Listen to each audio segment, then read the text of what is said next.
रमजान का तीसरा अशरा, बचे रमजान का तीसरा अशरा जिसे हम मग़फ़िरत और जहन्नम से निजात का अशरा भी कहते हैं, और जिसका आज दूसरा रोज़ा मुबारक यानी कि 22वां रोज़ा है। रमजान का तीसरा अशरा मग़फ़िरत और जहन्नम से निजात का अशरा है। इन दिनों में हम अल्लाह से अपने गुनाहों की माफ़ी मांगते हैं और ज़्यादा दुआ करते हैं। नबी करीम सल्लल्लाहु अलैहि वसल्लम इस अशरे में इबादत में और ज़्यादा मेहनत करते थे। हमें भी चाहिए कि हम नमाज पढ़ें 5 वक्त की, और इसके साथ साथ तहज्जुद का इहतमाम करें, कुरान पाक की तिलावत करें, दुआ करें और अच्छे काम करने की कोशिश करें और बुरे कामों से बचने की कोशिश करें। और इसके अलावा इस अशरे में 5 ताक रातें भी आती हैं, जैसे 21 की रात, 23 की रात, 25 की रात, 27 की रात और 29 की रात।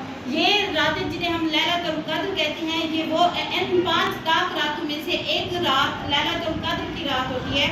हो सकता है कि वो 21 की हो, 23 की हो, 25 की हो, 27 की हो या 29 की, लेकिन ज़्यादातर एहतमाम हम 27 को करते हैं। तो ज़्यादातर इबादत भी हमें चाहिए कि हम इन 5 रातों में ज़्यादा से ज़्यादा इबादत करें, अल्लाह से अपने गुनाहों की माफ़ी मांगें और अपनी कोशिश करवाएं।